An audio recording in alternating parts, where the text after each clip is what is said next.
A'udzu billahi minasyaitonir rajim. Bismillahirrahmanirrahim. Rabbi shrah li sadri wa yassir li amri wahlul 'uqdatam min lisani yafqahu qawli. Allahumma inni as'aluka ilman nafi'a wa rizqan thayyiba wa amalan mutaqabbala. Rabbi zidni ilma warzuqni fahma. Rabbi a'udzubika min hamazatis syayatin wa a'udzubika rabbi ayyahdurun. Assalamualaikum warahmatullahi wabarakatuh. Selamat pagi anak-anak yang sholih dan sholihah, kelas 4 di SDN Lemah Putra 1 Sidoarjo. Alhamdulillahirabbil alamin. Segala puji hanyalah milik Allah Subhanahu wa ta'ala, Tuhan semesta alam. Salawat serta salam tetaplah tercurahkan kepada Nabi kita Muhammad SAW beserta seluruh keluarganya, para sahabatnya, dengan kalimat Allahumma salli ala Muhammad wa ala ali Muhammad. Dan semoga kita bersama keluarga tercinta kita nanti termasuk orang-orang yang mendapatkan syafaat Rasulullah Muhammad SAW atas izin Allah Subhanahu wa ta'ala. Pada pertemuan kita kali ini, kita akan bersama-sama belajar pendidikan agama Islam bab keempat dengan materi menyambut usia balik. Materi ini bertujuan agar anak-anak semua mengetahui tanda-tanda usia baligh menurut ilmu fiqih dan ilmu biologi, serta dapat membuat pemaparan dalam bentuk peta konsep sebagai salah satu bukti akademik bahwa anak-anak semua sudah memiliki kefahaman belajar materi ini. Sebelum kita mulai, pertama-tama mari kita bersama-sama mengamati gambar pertumbuhan manusia berikut ini.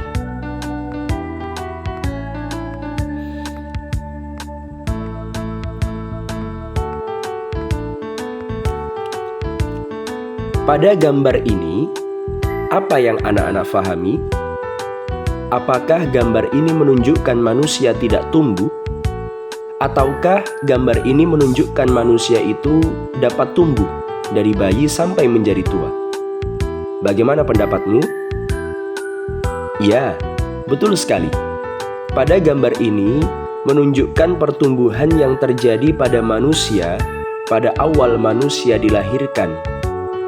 Mulai dari seorang bayi, lalu tumbuh menjadi balita, kemudian tumbuh lagi menjadi anak-anak, lalu menjadi seorang remaja, kemudian dewasa, dan menjadi tua. Fase pertumbuhan ini akan dialami oleh manusia selama hidupnya dan akan terus terjadi sampai manusia itu kembali kepada Allah Subhanahu wa ta'ala. Anak-anak, apakah kamu pernah terfikirkan beberapa hal ini? Bagaimana kamu mengetahui saat kamu sudah memasuki baligh? Apakah kamu pernah memperhatikan tubuhmu mulai dari kelas 1 hingga kelas 4 ini? Apakah ada perubahan yang kamu sadari? Mengapa perempuan dan laki-laki dalam keadaan tertentu dilarang melakukan ibadah? Apa yang harus dilakukan agar kita bisa beribadah lagi? Untuk lebih memahamkan kita semua dengan materi yang akan kita pelajari, terlebih dahulu mari kita simak pengertian dua istilah berikut ini. Yang pertama adalah ilmu fiqh atau ilmu fiqih. Ilmu fiqih adalah ilmu yang mempelajari tentang hukum-hukum syariat dalam agama Islam. Seperti contoh, tentang apa saja kriteria seorang anak disebut baligh menurut agama Islam. Yang kedua ada ilmu biologi. Ilmu biologi adalah ilmu pengetahuan alam yang mempelajari segala hal tentang makhluk hidup, seperti contoh perubahan fisik manusia yang terus berubah. Dengan kita sudah memahami dua istilah ini, maka akan semakin memudahkan kita untuk mengerti tanda-tanda usia baligh yang mana saja yang termasuk ke dalam ilmu fikih dan tanda-tanda usia baligh yang mana saja yang termasuk ke dalam ilmu biologi. Selanjutnya, mari kita mengenal tanda-tanda usia baligh yang terjadi pada laki-laki dan perempuan menurut ilmu fikih dan ilmu biologi. Yang pertama adalah tanda-tanda usia baligh yang terjadi pada laki-laki. Menurut ilmu fikih ada dua, yaitu berusia 15 tahun atau pernah mengalami mimpi basah. Sedangkan menurut ilmu biologi, antara lain tumbuhnya kumis, jenggot atau jambang, kemudian tumbuh rambut di sekitar area ketiak dan kemaluan, lalu badan menjadi lebih besar karena ototnya yang membesar, tumbuh jakun, serta suara membesar, lalu gerak menjadi lebih aktif, dan nafsu makan yang semakin bertambah. Yang kedua adalah tanda-tanda usia baligh yang terjadi pada perempuan. Menurut ilmu fikih ada dua, yaitu berusia 15 tahun atau mengalami haid menstruasi. Sedangkan menurut ilmu biologi antara lain pinggul dan payudara membesar, kemudian tumbuhnya rambut di sekitar area ketiak dan kemaluan, kemudian kulit tubuh menjadi lebih halus, serta suara menjadi lebih halus, lalu gerak menjadi lebih aktif, dan nafsu makan semakin bertambah. Ketika seorang laki-laki atau perempuan memasuki usia baligh, maka tanda-tanda ini akan muncul secara bertahap.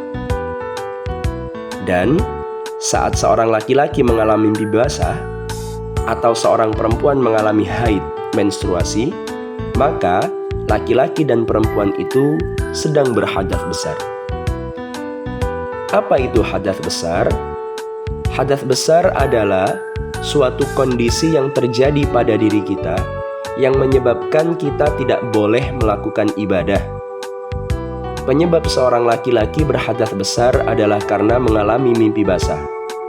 Dan penyebab seorang perempuan berhadas besar adalah karena mengalami haid atau menstruasi. Hadas besar yang terjadi pada diri kita membuat kita tidak boleh melakukan ibadah, seperti sholat fardu, membaca Al-Quran dengan memegang mushaf, tawaf mengelilingi Ka'bah, dan i'tikaf di masjid, serta dilarang berpuasa bagi perempuan selama masa haid atau menstruasinya. Agar kita bisa beribadah lagi, maka kita harus menghilangkan hadas besar yang ada pada tubuh kita dengan cara mandi besar, atau juga yang disebut dengan mandi junub. Tata cara mandi junub ada 8. Yang pertama, mencuci kedua telapak tangan. Kedua, membersihkan kemaluan dengan tangan kiri sambil dialiri air dari tangan kanan. Yang ketiga, membersihkan tangan kiri dengan menggunakan sabun atau tanah. Yang keempat, berwudu dengan sempurna sama seperti wudu ketika akan sholat. Lalu yang kelima adalah mengguyurkan air ke kepala sampai pangkal rambut secara merata sebanyak 3 kali. Keenam, membasuh kepala bagian yang kanan sebanyak 3 kali, kemudian bagian kepala yang kiri sebanyak 3 kali. Ketujuh, menyela-nyela rambut untuk meratakan air secara merata ke seluruh bagian kulit kepala. Dan kedelapan, mengguyurkan air ke seluruh badan dengan rata, dimulai dari sebelah kanan bagian tubuh, kemudian sebelah kiri bagian tubuh. Setelah itu, disunahkan untuk berpindah tempat dari tempat kita mandi ke tempat yang lain, masih di area kamar mandi, untuk mencuci kaki kita. Dalam sebagian riwayat dijelaskan seperti itu. Namun, jika anak-anak mencukupkan pada 8 tata cara mandi junub ini, insya Allah mandi junubnya sah, hadas besarnya juga akan hilang. Ketika kita sudah melakukan tata cara mandi besar atau mandi junub tadi, maka sekali lagi hadas besar dari tubuh kita sudah hilang dan kita bisa beribadah kembali. Memasuki usia balik merupakan sebuah tanda bahwa kita sudah memasuki masa awal kedewasaan. Bersama dengan itu, hadir juga konsekuensi-konsekuensi yang menyertainya, seperti kewajiban mematuhi perintah Allah dan Rasulullah Muhammad SAW dalam menjalankan syariat agama Islam. Adapun kewajiban setelah balik antara lain wajib menutup aurat bagi laki-laki dan perempuan. Laki-laki auratnya dari pusar sampai lutut itu harus tertutup. Kemudian perempuan adalah auratnya seluruh badannya kecuali wajah dan telapak tangan. Selanjutnya mendirikan sholat fardu 5 waktu, subuh, zuhur, asar, maghrib, isya, semuanya harus didirikan, harus dijalankan, tidak boleh pilih-pilih. Yang ketiga, wajib menuntut ilmu agama Islam agar kita mengetahui segala perkara yang dibolehkan oleh Allah untuk bisa kita lakukan dan jalani, dan agar kita bisa ketahui perkara apa saja yang dilarang oleh Allah dan Rasul-Nya agar kita bisa jauhi. Dan yang terakhir adalah tidak bersentuhan kepada yang bukan mahram. Laki-laki tidak boleh bersentuhan dengan perempuan yang bukan mahram. Begitu juga dengan perempuan tidak bersentuhan dengan laki-laki yang bukan mahramnya.